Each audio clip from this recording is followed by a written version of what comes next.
Marcos, el capítulo 10, versículo 17. Vamos a empezar. Al salir él para seguir su camino, vino uno corriendo e hincando la rodilla delante de él le preguntó: Maestro bueno, ¿qué haré para heredar la vida eterna? Jesús le dijo: ¿por qué me llamas bueno? Ninguno hay bueno sino solo uno, Dios. Los mandamientos sabes: no adulteres, no mates, no hurtes, no digas falso testimonio, no defraudes, honra a tu padre y a tu madre. Él entonces respondiendo le dijo: Maestro, todo esto lo he guardado desde mi juventud. Entonces Jesús mirándole le amó y le dijo: una cosa te falta. Anda, vende todo lo que tienes y dalo a los pobres y tendrás tesoro en el cielo. Y ven, sígueme tomando tu cruz. Pero él, afligido por esta palabra, se fue triste porque tenía muchas posesiones. Vamos a orar. Padre, en el nombre de Cristo Jesús de Nazaret, gracias por esta mañana. Gracias, mi Señor. Tú eres un Dios bueno, un Dios de amor, un Dios de poder, mi Dios. Tú, Jesús, tú nos enseñas realmente lo que quieres hablarnos. Gracias, Espíritu Santo, porque tú nos guías a toda verdad. En el nombre de Cristo Jesús de Nazaret, y amén. Bueno, estos días hemos estado hablando mucho acerca de la fe. ¿No es cierto? Hemos estado hablando capítulos de la fe. ¿Y por qué hemos estado hablando tanto tiempo de la fe? Porque estamos convencidos que sin fe es imposible agradar a Dios. Sin fe jamás vas a poder mover la mano de Dios a tu favor. Tienes que tener fe. Algunas personas piensan que con lloros van a conmover al Señor y van a ocurrir las cosas. Pero si ustedes ven en el mundo cristiano hay muchas personas que se ponen a llorar día y noche y nunca ocurre nada en su vida. Es la fe lo que mueve a Dios y es la fe lo que le agrada a Dios. Es creerle a Dios lo que Él le agrada. Él quiere que le creas. Hemos estado hablando de todo esto, pero el día de hoy vamos a cambiar un poquito de tema y vamos a hablar un poco acerca de dejarlo todo por Cristo Jesús. ¿Ya? Y en este pasaje muy conocido, muchas personas lo conocen, lo han leído y hasta lo han visto en dibujitos, ¿no? En películas acerca de este joven rico, ¿no? Y cuando la gente, los cristianos van y leen, no entienden prácticamente nada. ¿Por qué? Porque Dios tiene algo escondido dentro de este mensaje. No es simplemente lo que puedes entender superficialmente. ¿Saben por qué no puede ser lo que entiendes superficialmente? Porque si fuera así, entonces, como todo el mundo lo puede entender, no necesitarías el Espíritu para que te enseñe. Pero si necesitas el Espíritu Santo para que te enseñe la palabra de Dios, es porque hay un misterio, hay una clave, hay algo encriptado que no se puede entender a simple vista nada más. La palabra de Dios dice: gloria de Dios es encubrir las cosas. La palabra misma, cada palabra, cada versículo está oculto, está encubierto de tal manera que no lo puedas entender. Una vez le escuché a un hombre decir que si es que la doctrina, si es que la palabra de Dios no se entiende fácilmente, entonces quiere decir que eso no es de Dios. Decía, ¿no? Y la gente decía: sí, así es, porque Dios lo hace simple, decía la gente, pero no es así. ¿Saben qué? Tú no puedes entender la palabra de Dios por tu intelecto. Porque si no, llamaríamos a Albert Einstein y le diríamos: léete la Biblia, y él nos tendría que enseñar a nosotros. Creo que tiene más cerebro que muchos de nosotros, ¿no es cierto? Tiene un mayor intelecto. Pero ellos no lo pueden entender porque no se entiende por medios humanos, se entiende a través del Espíritu de Dios. Y es por eso que cuando el cristiano va a la palabra de Dios, va con fe. Va creyendo que hay un misterio y que Dios le va a enseñar. Esa es la clave para entender la palabra de Dios. Ir con fe. No solamente leerlo por leer, ¿no? Es que el pastor nos ha dicho que hay que leer todos los días y la gente lee rápido, ¿no? Se van a Isaías 53:4 y de tal manera amó Dios al mundo que dio a su hijo unigénito. Muy rápido, o sea, por cumplir. No es así. Estas personas no van con fe, por eso no ocurre nada en su vida. La palabra dice, meditarás en ella de día y de noche. De día y de noche. No te está diciendo solamente que lo leas, sino que medites, es decir, que pienses en la palabra de Dios día y noche. Por eso acá hay un misterio, no es simplemente lo que se está entendiendo a simple vista, es otra cosa más profunda el Señor te quiere manifestar. Y empezamos a ver que dice que al salir Él para seguir su camino, Jesús siempre salía, iba por el camino a predicar el Evangelio y a sanar. Y dice, vino uno corriendo e hincando la rodilla delante de Él le preguntó, Maestro bueno, ¿qué haré para heredar la vida eterna? Lo primero que vemos aquí es un joven, un muchacho que se acerca a Dios a buscar cierta respuesta. Muchos de nosotros en nuestra vida tenemos grandes incógnitas acerca de Dios, grandes misterios que no sabemos de Dios. Ocurre una desgracia y queremos saber por qué ha ocurrido esto, qué es lo que ha pasado. Siempre estamos con muchas dudas en nuestra vida. Queremos entender cómo funciona el Señor, qué es lo que piensa el Señor. Pero muchas personas, al tener estas incógnitas, no corren a Jesús. Este joven, para saber y tener la respuesta del problema, para tener la respuesta de la duda que él tenía, no se fue corriendo hacia un hombre cualquiera, no se fue corriendo al pastor de su iglesia, no se fue corriendo a los brujos, no se fue corriendo a la televisión, él se fue corriendo hacia Jesús. ¿Quieres saber la respuesta de la vida? ¿Quieres saber la respuesta a los problemas? ¿Quieres saber la solución a tus problemas? Corre a Jesús. No puedes estar corriendo a un hombre. Mucha gente corre a su religión. No, ahí está mi respuesta. Mucha gente corre a sus padres. No, ellos tienen mucha sabiduría. Mucha gente corre a su intelecto. Mi experiencia me dice esto. Mi experiencia me dice el otro. Y tratan de explicar las cosas que les suceden a través de medios humanos. ¿Y saben qué? La palabra de Dios, maldito, dice, maldito aquel que confíe en la mano del hombre. Por eso es que cuando van, tienen un consejo, siguen ese consejo y quedan destruidos. La palabra de Dios habla acerca de una parábola. Dice, ¿a qué compararé? ¿No? El reino de Dios. ¿A qué los compararé? ¿Qué es semejante? Dice, había dos hombres, ¿no? Uno empezó a construir su casa sobre la arena. Ahí la construyó. Pero el otro hombre, que era prudente, dice, se fue y construyó su casa sobre la roca. Aparentemente todo estaba bien, no había ningún problema con las dos casas. Parece ser que los dos estaban en igual condición, pero cuando vino, dice, la tormenta, la inundación, dice, grande fue la ruina de aquel hombre que construyó su casa sobre la arena. Asimismo, mucha gente, en lugar de construir opiniones de acuerdo a lo que dice la palabra de Dios, construyen opiniones de acuerdo a ellos mismos, a lo que les conviene, lo que les satisface. No construyas opinión en ti mismo, construye opinión en la palabra de Dios. He escuchado cristianos, ¿no?, que cuando se empiezan a avanzar y dejan leer la palabra de Dios se enfrían. ¿Y saben qué? Empiezan a usar la Biblia para justificar su estilo de vida. ¿Cómo es esto? ¿No deberíamos nosotros acomodarnos a la palabra de Dios? Piensan que la palabra de Dios se tiene que acomodar a su vida y de todo se justifican. Por ejemplo, esas personas que no asisten a la iglesia, que dicen, ¿sabes qué? No, es que lo importante es la relación con Dios en mi corazón. No importa la iglesia, no importa, pero ellos omiten la palabra que dijese, no dejando de congregar como algunos tienen por costumbre. Algunos mal acostumbrados hacen eso. No quieren hacer caso a la palabra de Dios, quieren que la palabra se acomode a ellos. Y es por eso que vemos que este muchacho realmente no se va al hombre, se va a Jesús. Tienes que acercarte a Jesús. Pero ¿quién es Jesús?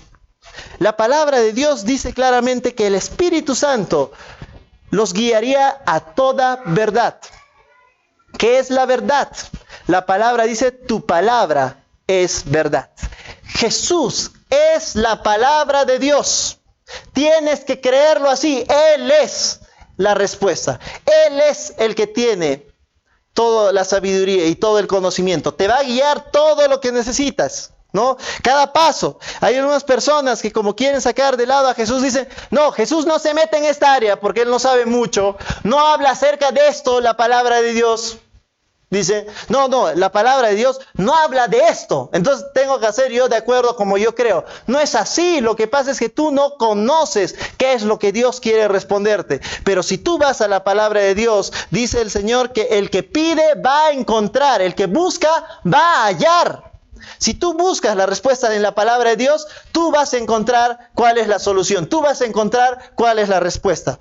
Ningún misterio se te ocultará. ¿No? ¿Saben qué? Es interesante que Dios quiere que sepas su voluntad. Dios quiere que sepas todo lo que sea necesario y todo lo que tú le pidas. Recuerdo cuando la palabra de Dios menciona acerca de Dios. Dios iba a destruir Sodoma y Gomorra. ¿Y saben qué? Dios se puso a pensar, dice la Biblia, y Él dijo, voy a ir a comentárselo a mi amigo Abraham. Porque nada voy a hacer en esta tierra. ¿Cuánto es nada? Nada. Ni un movimiento de cabello, ni un movimiento de pensamiento. Nada voy a hacer en esta tierra sin hacérselo saber. Él necesita comunicárselo a sus hijos, a aquellos que confían en Él. Eso es, Dios quiere que conozcas su voluntad. Por eso es que acércate a la palabra de Dios, busca a Jesús y Él te dará la respuesta. Vemos esto, Él le hace una pregunta, ¿qué haré para heredar la vida eterna? Esta es la pregunta que muchos hacen, esta es la pregunta que muchas personas necesitan saber. Las personas que no aceptan a Cristo Jesús continuamente están preguntando, ¿qué debo de hacer para salvarme? ¿Qué debo hacer para irme al cielo? ¿Qué debo hacer para obtener una vida eterna? ¿Qué es lo que yo tengo que hacer? Esa es la gran pregunta del mundo. ¿Qué es lo que yo debo de hacer? Ese es el gran problema. No es qué es lo que tú tienes que hacer, sino quién debe hacer algo por ti. Él le hace esta pregunta, el mundo siempre se está preguntando, ¿qué debo de hacer para ser salvo, maestro bueno? Y ¿saben qué? Jesús se pone a responderle y le dice, ¿por qué me llamas bueno? Jesús con esta pregunta, que está haciendo dudar su pregunta, la pregunta de este joven, está empezando a responderle la duda que tiene en su corazón. ¿Por qué me llamas bueno? Él le preguntó, ¿qué debo de hacer para heredar la vida eterna? Y él le dice, ¿por qué me llamas bueno? Ahí él está respondiendo a su pregunta. ¿Qué le está diciendo? Que tú no puedes hacer nada porque tú eres malo. ¿Por qué? ¿Qué es lo que dice la palabra de Dios? Ninguno hay bueno, sino solo uno, Dios. En el mundo, cuando a las personas les predicas, les hablas de Cristo Jesús, te dicen, pero yo no soy malo, yo soy bueno. Yo soy bueno, yo no soy malo, yo no tengo por qué irme al infierno, yo soy malo, yo no tengo por qué sufrir, yo soy bueno. Siempre están que dicen, yo soy bueno, yo no soy malo, no me merezco las desgracias, no me merezco nada. Mucha gente cuando está en su desgracia dice, ¿qué cosa ya he hecho para merecerme esto? Si yo soy tan bueno. Dicen, escuché la otra vez acerca de una persona que decía que su hijo había nacido mal, había nacido con una enfermedad. Y él empezó a decir, ¿qué cosa he hecho si yo soy bueno? Tenía esa osadía. Y uno podía hasta enumerar, tenía 50 las cosas malas que él había hecho. Pero la gente dice eso, yo soy bueno. Este joven también pensaba esto, yo soy bueno, ¿no? Y Jesús le responde, ninguno hay bueno, sino solamente Dios. Ninguno hay bueno. Esto es lo que pasa con las personas. Cuando les predicas a Cristo Jesús, quieren ser salvos por ellos mismos.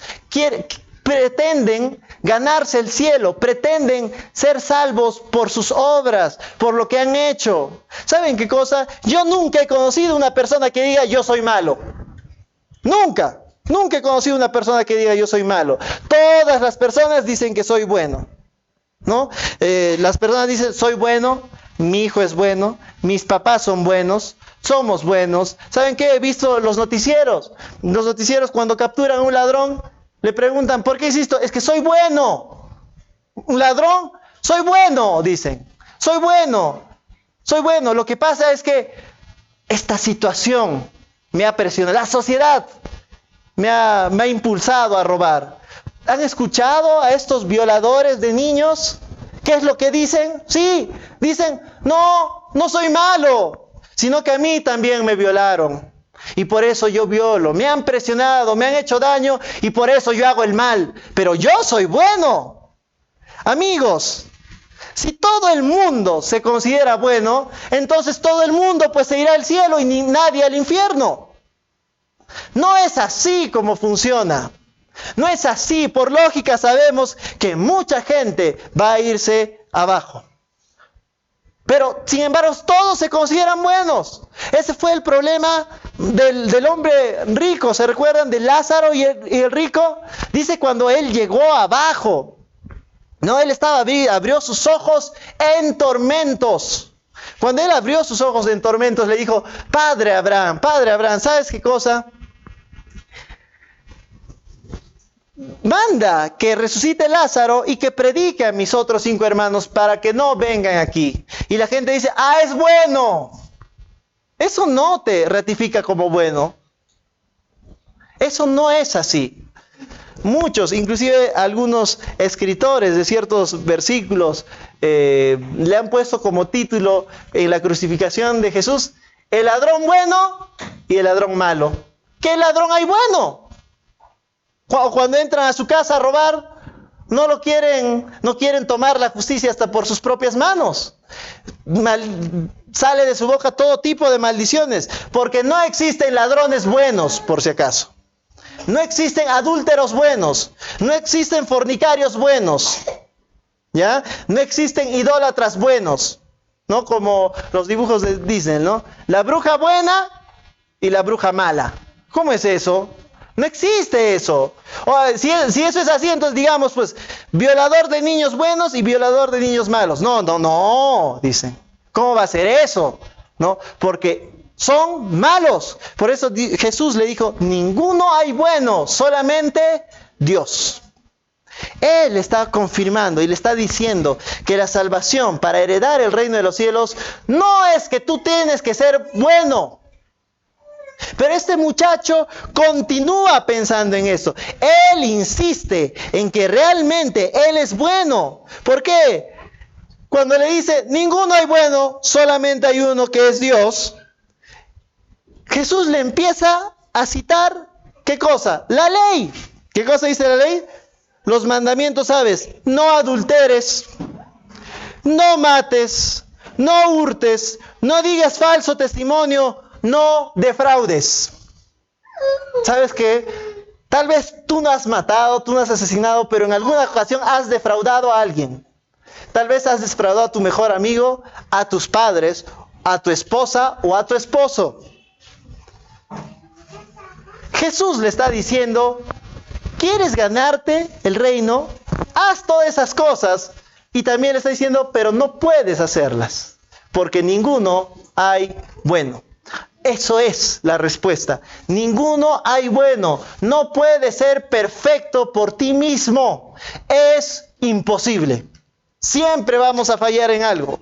Dice la palabra de Dios que Jesús un día estaba ahí y les miró a sus apóstoles y les dijo, ¿saben qué cosa? Ustedes saben lo que dice la palabra. No adulterarás. Y todos, sí, claro que sí, no vamos a adulterar, no vamos a meternos con una mujer casada. Empezaron a pensar y a decir eso. Pero ¿saben qué cosa? Les dijo Jesús. Si ustedes en su pensamiento desean a la mujer de su prójimo, ya han cometido adulterio y por lo tanto son culpables de toda la ley. Es decir, al tener ese mal pensamiento te has hecho asesino, homicida, mentiroso, ladrón, todo tipo, te haces culpable. Por eso es que Jesús dice, ninguno hay bueno. No puede ser bueno, es imposible. Cuando la gente dice, soy bueno, da ganas de decirle, ¿y de las cosas ocultas qué? ¿Qué hay de lo que has hecho a escondidas? ¿Qué hay de lo que hiciste hace 10 años, 7 años y que nadie te descubrió? ¿Qué hay de tus malos pensamientos? Dios mío, si se escucharan los pensamientos de algunos, quedaríamos horrorizados. Si solamente muchas personas saliendo de la iglesia llegan a su casa y muestran cierta actitud terrible, se olvidan de Dios. Eso es lo que tú tienes que entender. Ninguno hay bueno, solamente Dios. Ni tú, ni yo, ni nadie. Tampoco los apóstoles, tampoco María, por si acaso. Ni siquiera Lázaro, ni siquiera Juan el Bautista. Ustedes saben, la palabra de Dios dijo, Jesús dijo, ningún hombre nacido de mujer hay mayor que Juan el Bautista. O sea, si quieres buscar el más santo de los hombres, obviamente, después de Jesús, ese es Juan el Bautista. No es Moisés, no es Abraham, no es ni Enoc, no es María, no es Pablo, no, Lázaro. Pero Jesús está admitiendo aquí que hasta Lázaro es malo. Es malo. ¿Por qué? Porque siempre hay algo, un problema que tenemos en el corazón. Y eso es, Él está dando la respuesta. ¿Sabes qué, muchacho? Aquí hay un problema. Y esto va en comunión con lo que Dios siempre ha hecho.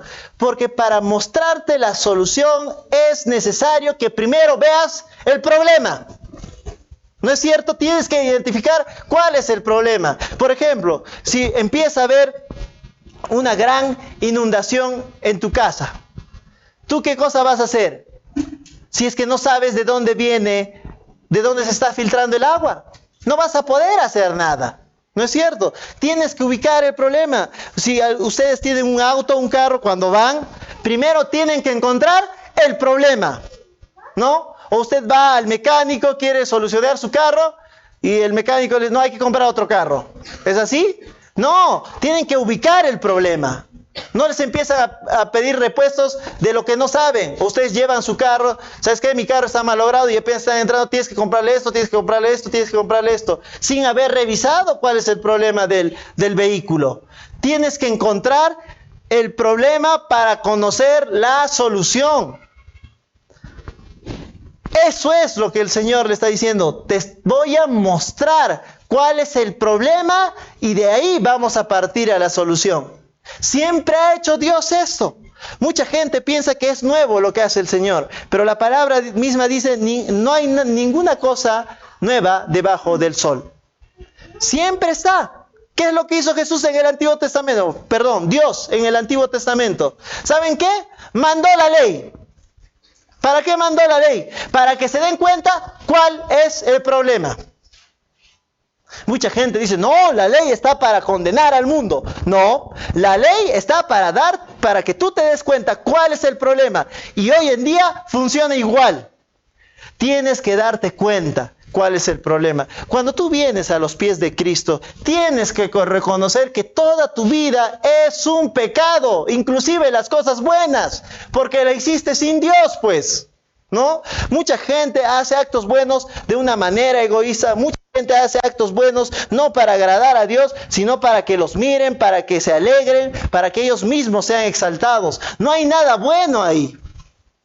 No hay nada bueno ahí.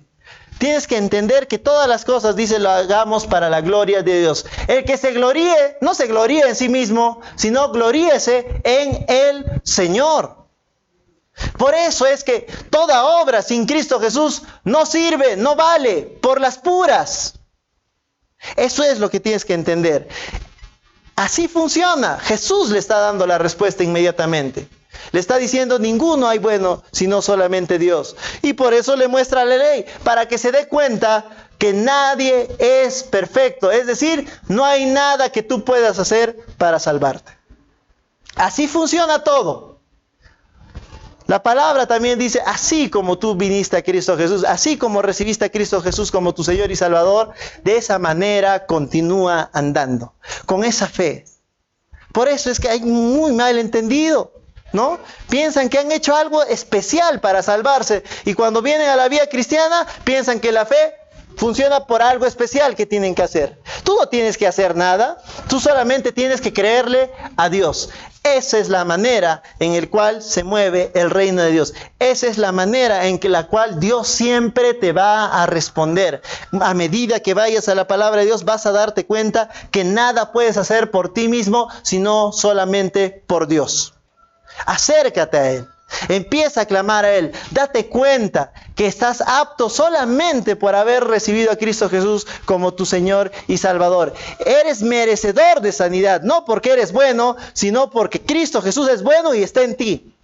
Eres merecedor de prosperidad, no porque eres listo, no porque eres inteligente, sino porque Cristo Jesús está en ti. Mereces paz en tu vida, en tu matrimonio, con tus hijos, no porque eres alguien especial, no porque tu esposa o tu esposo tienen suerte, sino porque Cristo Jesús está en ti. La palabra dice, mi paz os dejo, mi paz os doy. ¿Cómo va a haber paz en tu vida si tu matrimonio está en terribles circunstancias? No puede haber paz. No puede haber paz. Por eso es que tienes que acercarte a Cristo Jesús. Tienes que entender que es por Cristo Jesús que tú obtienes todas las cosas. Tú dependes enteramente de Él. Dependes de Él. Y así tú realmente obtendrás todas las cosas. Esto es fe. A esto se le llama fe, a recibirle a Cristo Jesús, al conocer que Él es Dios y aceptarlo en tu corazón. Amén. Bueno.